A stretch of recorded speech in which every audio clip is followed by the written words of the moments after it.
Welcome to Investigation 3, our final lesson on Investigation 3. And today our focus is on squares and square roots. We've already looked at multiplication patterns and we've already learned how to determine the area of a rectangle or a square. So today we're going to work on the final piece of the puzzle in Investigation 3, squares and square roots. So let me go here. We're going to begin on page 134 in your math book, and about halfway down we are right here at squares and square roots. And you might think, squares, doesn't that sound like geometry? Well, it's not. It's multiplication. And remember, we talked about how math kind of has its own language, and you just have to learn the language in order to be able to understand what some of the problems are asking you to do. Now, we have already learned that some rectangles are square. We know in our class that a rectangle is a flat, four-sided shape with opposite sides that are parallel. But if you think about it, we also learned that a square is a type of rectangle. A square is flat.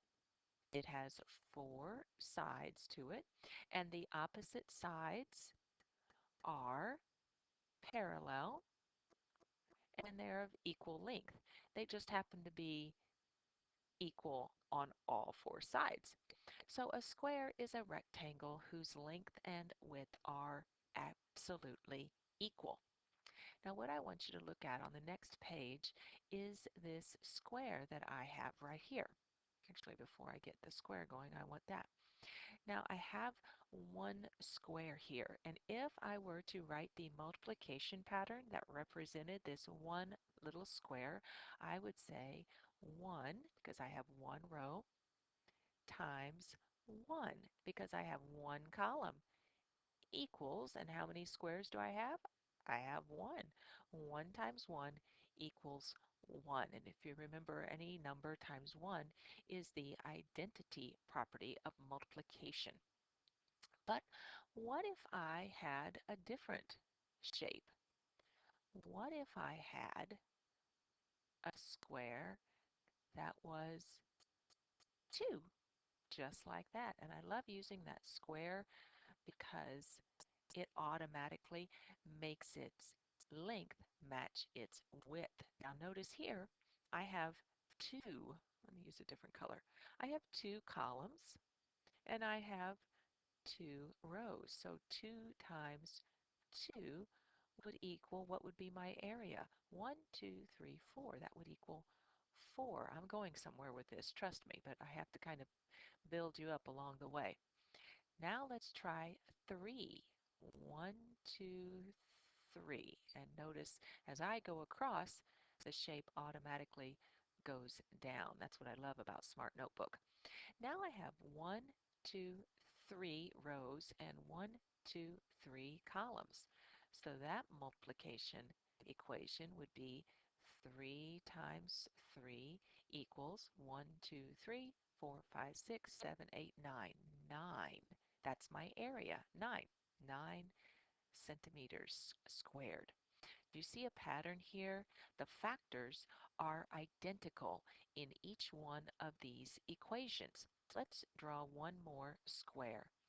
We have a 1, a 2, a 3. Let's draw a 4. 1, 2, 3, 4. There it is. And let's use purple. So I have 4 rows and 4 columns. So my equation would be 4 times 4. And what is 4 times 4? 1, 2, 3, 4, 5, 6, 7, 8, 9, 10, 11, 12, 13, 14, 15, 16. 16. Now I did that to show you something. We say that we square, let me write that out, we square a number. You think, square a number? What does that mean? Well, I just did it for you in model form.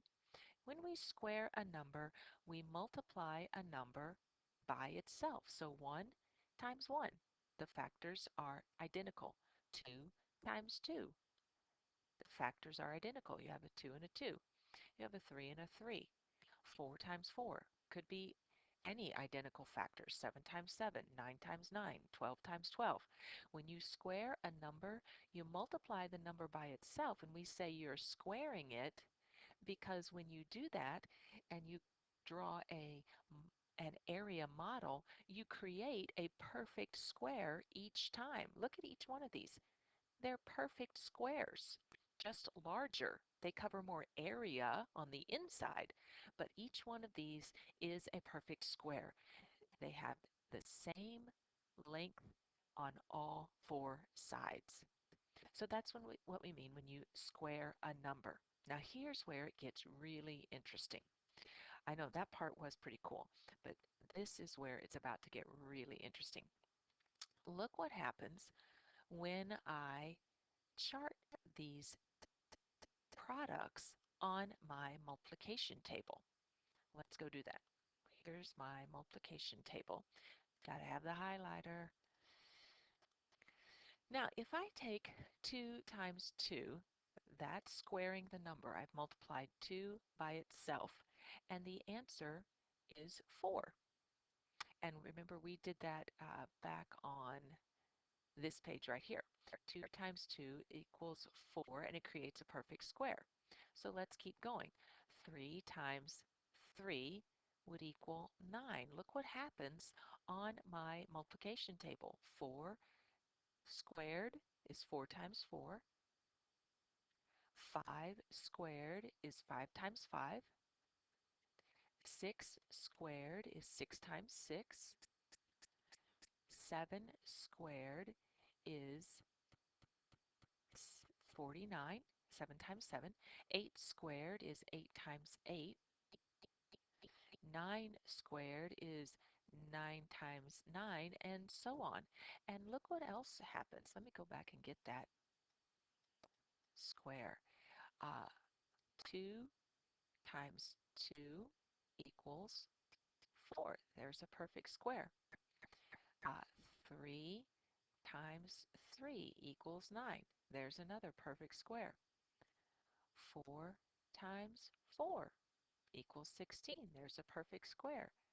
That's why we say when we square a number, we multiply it by itself, because when you do that and you draw an area model, you create a perfect square. Hence the term perfect square. It's not that complicated once you see the picture, is it? So the numbers 1, 4, 9, 16, that's these numbers I highlighted in yellow. These are the answers to a multiplication problem when you square the number. Those are called perfect squares. Perfect squares, because when you create the area model for them, you create a perfect square. Okay, see, that's all coming together, isn't it? Notice that the increase from one answer to the next forms a sequence of odd numbers.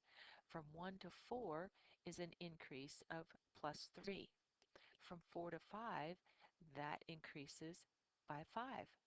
9 to 16 increases by 7. 16 to 25 increases by 9. These are all odd numbers, 3, 5, 7, and 9. It's an odd number pattern, isn't it? That's just some really cool math stuff right there that I enjoy learning about. All these different multiplication patterns. And there's even more than that. We'll learn about those in later lessons.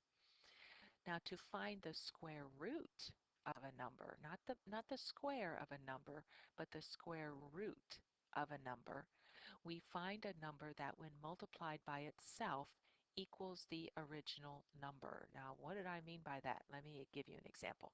Examples usually help. The square root of 25 is 5, because 5 times 5 equals 25. So 5 is the square root of 25. What about 4? Well, what number times itself equals 4? That's right, it's 2 times 2. So the square root of 4 is 2. And when we indicate the square root of a number, we use the square root symbol, and that's this really interesting symbol right here. It's kind of like a check mark, and then they go straight across. It's like they added the check mark and the division symbol together, and this is the square root symbol. So when you see the square root symbol with a number inside it, you read that the square root of. And so you're saying, what is the square root of 25? Well, it's the same as 5. It's equal to 5 because 5 times 5 equals 25. So if you had the square root of 16, that would equal 4 because, there's your because clapper, 4 times 4 equals 16. Pretty cool, huh? All right, this is going to take a little bit more extra practice, but I'm sure you'll get it once you have mastered your multiplication facts and just become familiar with the terms perfect square and square root. Good luck.